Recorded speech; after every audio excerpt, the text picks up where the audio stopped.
Hello student, আজকের এই ভিডিওতে আমি তোমাদের সামনে আলোচনা করব রেশিও অ্যানালাইসিসের 4 নম্বর ক্লাসটা নিয়ে। এই ক্লাসে আমি রেশিও অ্যানালাইসিসের অ্যাক্টিভিটি রেশিও নিয়ে তোমাদের সামনে আলোচনা করব। তো তোমরা স্ক্রিনে দেখতে পাচ্ছ যে অ্যাক্টিভিটি রেশিওকে কেউ কেউ টার্নওভার রেশিও বলে থাকে, আবার এফিসিয়েন্সি রেশিও বলে থাকে। এই রেশিওর আন্ডারে আমরা 5টা রেশিওর কথা বলবো। 1 নম্বর তোমরা কি দেখতে পাচ্ছ, স্টক টার্নওভার রেশিও, এরই আরেকটা নাম ইনভেন্টরি টার্নওভার রেশিও। 2 নম্বর হচ্ছে ডেটার্স টার্নওভার রেশিও, এর আরেকটা নাম অ্যাকাউন্টস রিসিভেবল রেশিও। 3 নম্বর ক্রেডিটার্স টার্নওভার রেশিও, এরই আরেকটা নাম অ্যাকাউন্টস পেয়েবল রেশিও। 4 নম্বর ওয়ার্কিং ক্যাপিটাল টার্নওভার রেশিও। 5 নম্বর হচ্ছে ক্যাপিটাল টার্নওভার রেশিও। কি লিখলাম? Capital turnover ratio. এই যে 5টা রেশিওর কথা বললাম, এই যে 5টা রেশিও ক্যালকুলেট করা হবে on the basis of sale অথবা কস্ট অফ সেলস। তাহলে কি বললাম? এই যে রেশিওগুলো বললাম, এই রেশিওগুলো ক্যালকুলেট করা হবে হয় sale, otherwise cost of sales, বা যেটাকে বলি কস্ট অফ গুডস সোল্ড। ঠিক আছে? তো হয় সেলের উপর ক্যালকুলেট হবে, নাই কস্ট অফ সেলসের উপর ক্যালকুলেট হবে। তো আমরা এক একটা করে দেখবো। তো ফর্মুলা বলে দেবো, কোনটার কি ফর্মুলা, কীভাবে ক্যালকুলেট হবে সব বুঝিয়ে দিচ্ছি। প্রথম টপিকটা তোমরা দেখতেই পাচ্ছ, স্টক টার্নওভার রেশিও। তো সবাই লেখো স্টক টার্নওভার রেশিও।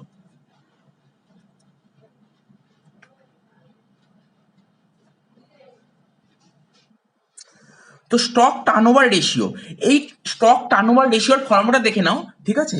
দেখো ফর্মুলাটা কি লিখছি।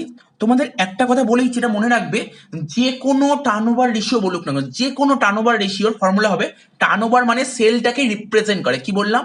টার্নওভার মানে সেলকে রিপ্রেজেন্ট করে। তো যেই কটা টার্নওভার রেশিও বললাম, যে 5টা টার্নওভার রেশিও বললাম, সব কটা টার্নওভার রেশিওতেই আমার সেল আসবে।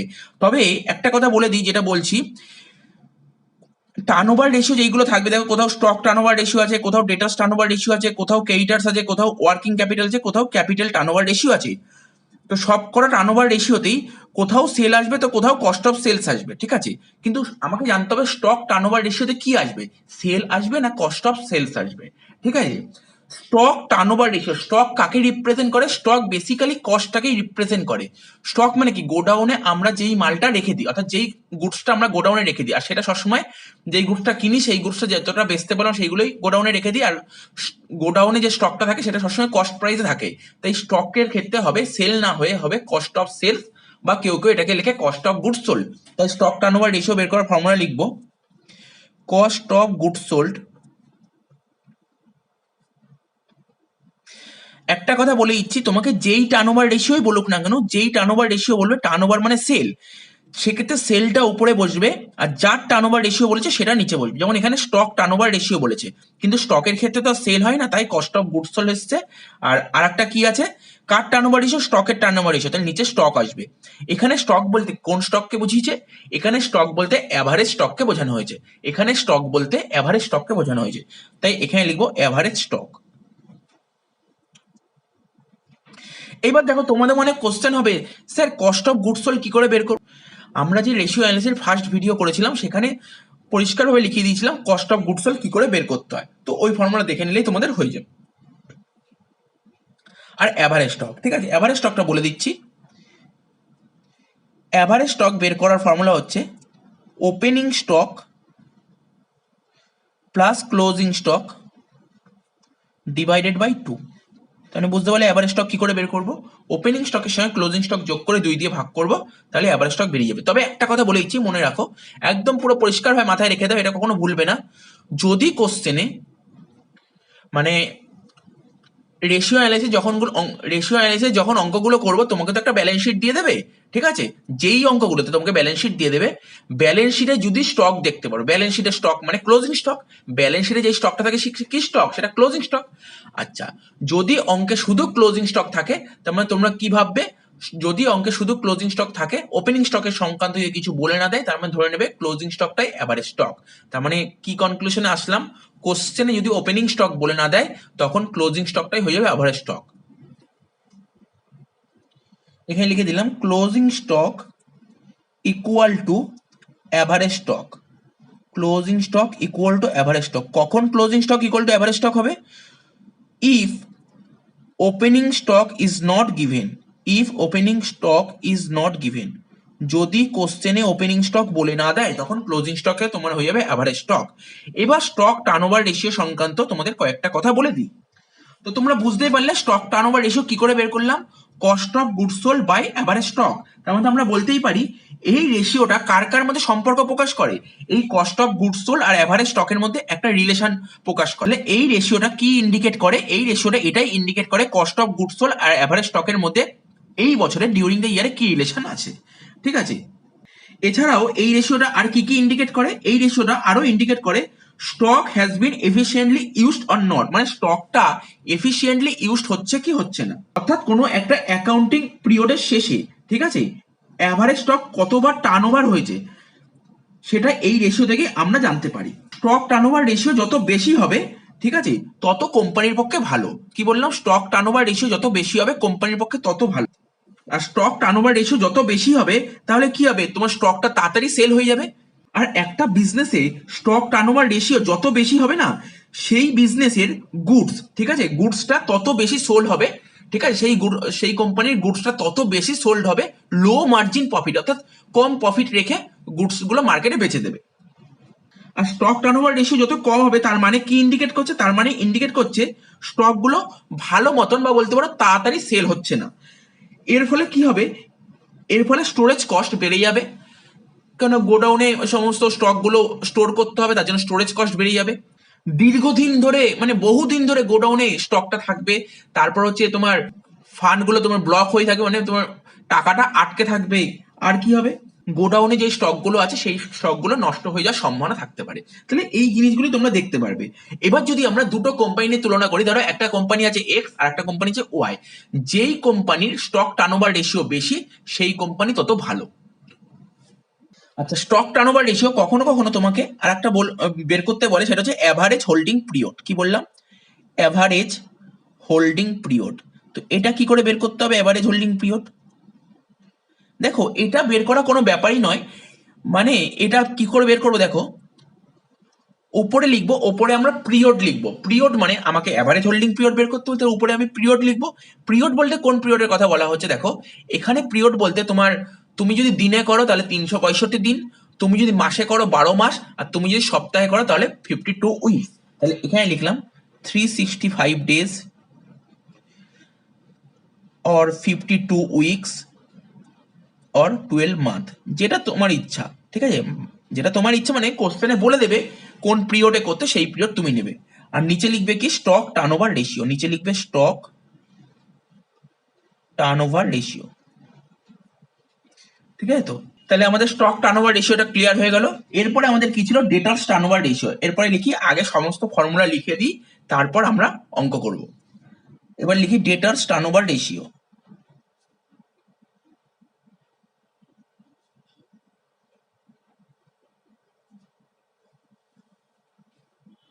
ঠিক আছে, তো ডেটার্স টার্নওভার রেশিওর ফর্মুলা কি হবে, এইমাত্র বললাম। ডেটার্স টার্নওভার রেশিওর ফর্মুলা হচ্ছে, মানে যে কোনো টার্নওভার রেশিওই বলুক না কেন, তার ফর্মুলা কেউ, টার্নওভার মানে সেলকে রিপ্রেজেন্ট করছে, তার মানে উপরে সেল হবে। হ্যাঁ, কোথাও সেল বসে তো কোথাও কস্ট অফ সেল বসে। ডেটার্স কাকে বলে, ডেটার্স তাদেরকেই বলে যাদেরকে আমরা ধারে গুডস দিই, তাদেরকে ডেটার্স বলে। তো মানে সেলের কথা আসছে, তাহলে আমি উপরে লিখতে পারি সেল। তবে ডেটার্স বলতে কোন সেলের কথা আসছে, ক্যাশ সেল না ক্রেডিট সেল? স্যার, ডেটার্স মানে যাদেরকে আমরা ধারে গুডস দিই, তার মানে এখানে আসবে ক্রেডিট সেলস, এখানে আসবে ক্রেডিট সেলস। ডিভাইডেড বাই কি হবে, ডিভাইডেড বাই হবে তোমার অ্যাভারেজ ডেটার্স। অ্যাভারেজ ডেটার্স বারবার বলে দিচ্ছি, এটা ঘাবড়ানোর কিছু নেই। ডেটার্স মানে রিসিভেবল কে বোঝায়, ডেটার্স মানে কাকে বোঝায়, রিসিভেবল কে বোঝায়।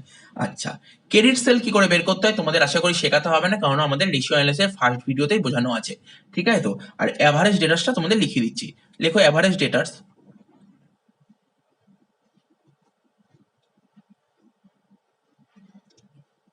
অ্যাভারেজ ডেটার্স ইকুয়াল টু, কি করে বের করব, ওপেনিং ডেটার্স প্লাস ওপেনিং রিসিয়েবল। এখানে রিসিয়েবল মানে কি জানো, এখানে রিসিয়েবল মানে বিল রিসিয়েবল। আচ্ছা, লিখেই দিচ্ছি, বিল রিসিয়েবল লিখেই দিই, ওপেনিং বিলস রিসিয়েবল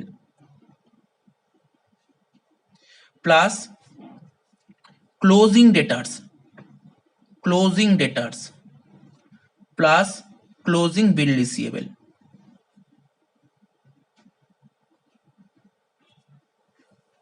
ডিভাইডেড বাই 2। তাহলে কি বললাম, opening debtors plus opening bill receivable, closing debtors plus closing bill receivable divide by 2। Maximum student এটা ঘাবড়ে যায় যে অ্যাভারেজ ডেটাস বলতে ওরা বোঝে opening debtors plus closing debtors divide by 2। এটা নয় কিন্তু, ঠিক আছে? যেই অঙ্কে বিল রিসিভেবল থাকবে সেই অঙ্কে বিল রিসিভেবল নিতে হবে, ঠিক আছে? তো আর তোমরা যখন অঙ্ক করবে অঙ্কে দেখবে কোনো কোনো অঙ্কে দেখবে ওপেনিং ডেটাস আছে ক্লোজিং ডেটাস, তাহলে তুমি পেয়ে যাবে ওপেনিং ডেটাস আর ক্লোজিং ডেটাস দুটো যোগ করে 2 দিয়ে ভাগ করলে তোমার অ্যাভারেজ ডেটাস বেরিয়ে যাবে। কিন্তু কোনো অঙ্কে দেখবে শুধু ক্লোজিং ডেটাস আছে, ঠিক আছে? আর শুধু ক্লোজিং ডেটাস যেই অঙ্কে আছে তার মানে ক্লোজিং ডেটাসটাকে আমরা অ্যাভারেজ ডেটাস ধরে নেবো, ঠিক আছে? তো তার মানে জিনিসটা বুঝতে পারলে ক্লোজিং ডেটাসটাই হয়ে যাবে তোমার অ্যাভারেজ ডেটাস। তো অঙ্ক করতে গিয়ে তোমাকে বলে দেবো, জাস্ট একটু বলে দিলাম এখানে, যেমন আগেরটা ক্লোজিং স্টকটাকে যেমন অ্যাভারেজ স্টক ধরবো তেমনি ক্লোজিং ডেটাসটাকে অ্যাভারেজ ডেটাস ধরবো। কখন ধরবো? যদি ওপেনিং ডেটাস না থাকে। আচ্ছা, আর একটা কথা, যদি কোশ্চেনে শুধু সেল বলে দেয়, শুধু সেল বললে তার মানে তুমি কি করে বুঝবে কতটা ক্রেডিট সেল কতটা ক্যাশ সেল? যদি কোশ্চেনে শুধু সেল বলে দেয় তার মানে ধরে নেবে ওই সেলটাকে ক্রেডিট সেলটাকে রিপ্রেজেন্ট করছে।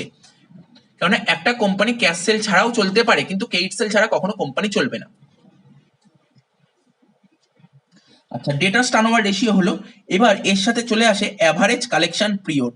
লেখো অ্যাভারেজ কালেকশন পিরিয়ড। তো অ্যাভারেজ কালেকশন পিরিয়ড কি করে বের করব? একই কথা বারবার বলছি, পিরিয়ড উপরে পিরিয়ড লিখবে, সেই পিরিয়ডটা তোমার 365 ডেজও হতে পারে, তোমার 52 উইকসেও হতে পারে, ঠিক আছে? অথবা তোমার 12 মান্থও হতে পারে। নিচে কি লিখবো? নিচে লিখবো তোমার অ্যাভারেজ ডেটার্স। নিচে কি লিখবো? নিচে লিখবো ডেটার্স টার্নওভার রেশিও, ডেটার্স টার্নওভার রেশিও।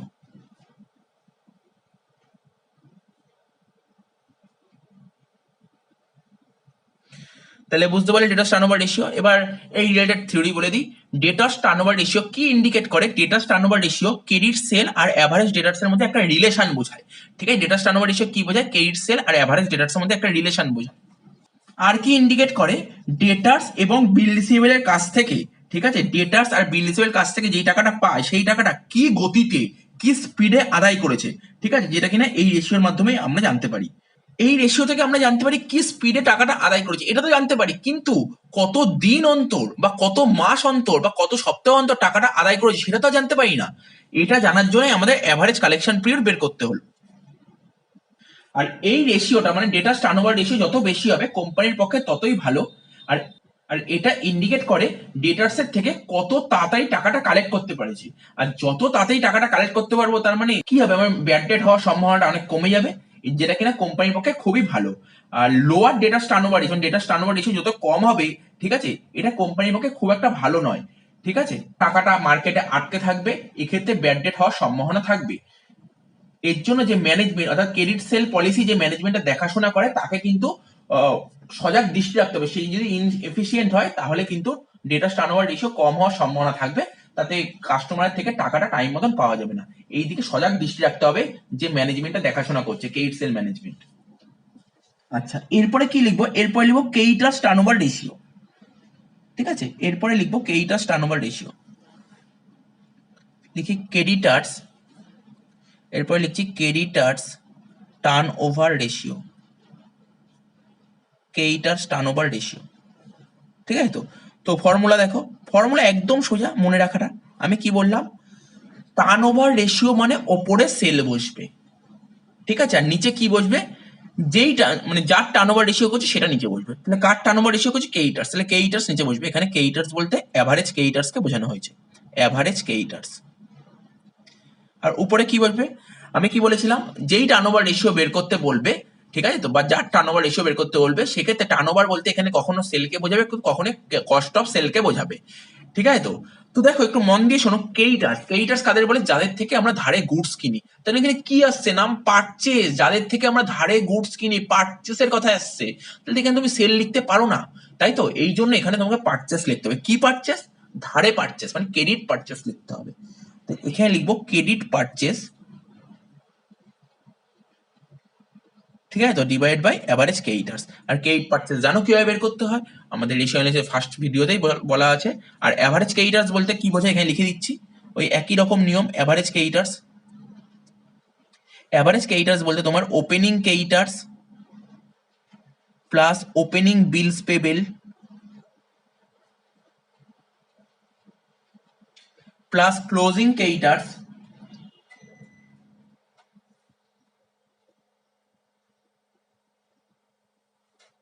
ঠিক আছে তো, plus closing bills payable,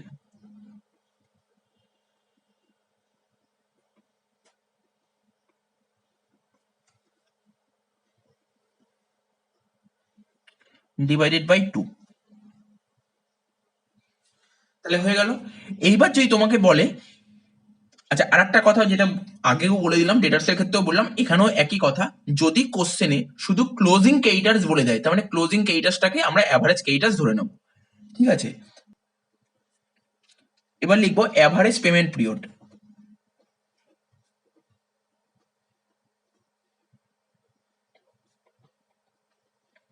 formula কি হবে?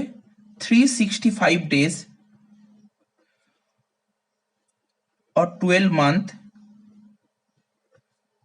or 52 weeks divided by creditors turnover ratio, creditors turnover ratio।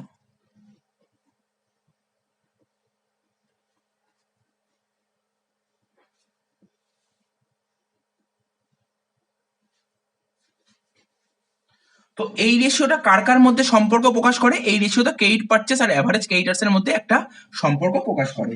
আর এই রেশিও থেকে আমরা কি জানতে পারি? যাদের থেকে আমরা ধারে গুডস পারচেস করেছি তাদেরকে কত তাড়াতাড়ি টাকাটা শোধ করে দেবো। ঠিক আছে, যেটা কিনা এই রেশিও থেকে আমরা জানতে পারি। আর এই রেশিওটা যত বেশি হবে কোম্পানির পক্ষে ততই ভালো, কেননা যাদের থেকে আমরা ধারে গুডস কিনি তাদেরকে টাকার যত তাড়াতাড়ি শোধ করে দেবো, তারা পরবর্তী সময় আমাকে তত বেশি ধারে গুডস দেবে। ঠিক আছে তো, আর যদি আমি ধারে ধারে গুডস কিনছি কিন্তু ওদের টাকার টাইম মতন দিতে পারছি না বা দেরি করে করে টাকা দিচ্ছি, তাহলে নিশ্চয়ই আমাকে ধারে গুডসটা বেশি দেবে না। তো এটা মাথায় রাখতে হবে।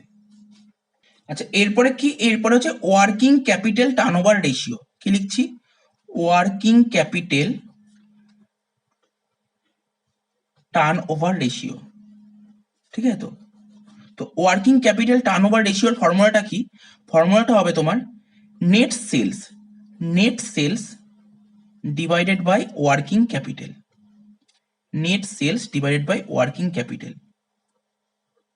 আচ্ছা এখানে ওয়ার্কিং ক্যাপিটাল আগে অ্যাভারেজ লিখে দিই, কারণ সব কটা অ্যাভারেজ, এখানেও অ্যাভারেজ ওয়ার্কিং ক্যাপিটাল। কি বললাম? Net sale divide by average working capital. আর অ্যাভারেজ ওয়ার্কিং ক্যাপিটাল কি করে বের করতে হয়? Opening working capital plus closing working capital divided by 2। তো লেখো opening working capital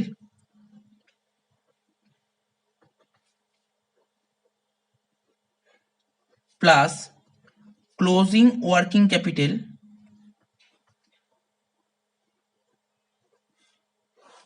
divided by 2।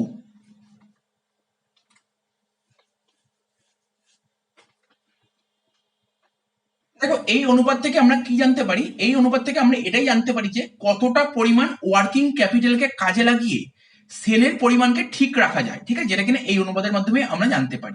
এই রেশিওটা যদি ইনক্রিজ করে তাহলে বুঝতে হবে যে ম্যানেজাররা শর্ট টার্ম অ্যাসেট এবং শর্ট টার্ম লাইবিলিটিকে এফিসিয়েন্টের সঙ্গে কাজে লাগিয়ে সেল বাড়াতে পেরেছে। অন্যদিকে এই অনুপাত যদি ডিক্রিজ করে তাহলে বুঝতে হবে যে কোনো ফার্ম বেশি পরিমাণ টাকা মজুত পণ্য মানে স্টক, ডেটার্স ইত্যাদিতে ইনভেস্ট করেছে, ইনভেস্ট করে সেল বাড়াতে সাহায্য করেছে। দেখো যদি বেশি পরিমাণ টাকা স্টকে ইনভেস্ট করে দেবে নাকি স্টকটা আটকে থাকবে, ডেটার্সদের বেশি বেশি করে ধারে গুডস বিক্রি করবো, তার মানে টাকাটা আটকে থাকবে। এই করে যদি সেলটা বাড়ায়, এটা ব্যবসার পক্ষে কখনোই ভালো জিনিস নয়। তাতে কি হবে? আমার ব্যাড ডেট হওয়ার সম্ভাবনা বেড়ে যাবে, স্টকটা নষ্ট হবে। এই দিকে নজর রাখতে হবে যেন এই কাজগুলো যাতে না করা হয়। আচ্ছা এরপর লাস্ট কি রেশিও ছিল? Capital turnover ratio. লেখো capital turnover ratio, capital turnover ratio. তো এটা বের করার ফর্মুলাটা কি? এটা বের করার ফর্মুলা হচ্ছে তোমার sales divided by capital employed, sales divided by capital employed. তো ক্যাপিটাল এমপ্লয়েড আগেই বলা আছে, ক্যাপিটাল এমপ্লয়েড বের করার ফর্মুলাটা কি? তো আর নেট, এখানে সেল বলতে বুঝতে হবে সেল মানে নেট সেলকে বোঝানো হয়েছে। তো আশা করি বোঝা গেল। এইবার আমরা এক এক করে অঙ্কগুলো করব।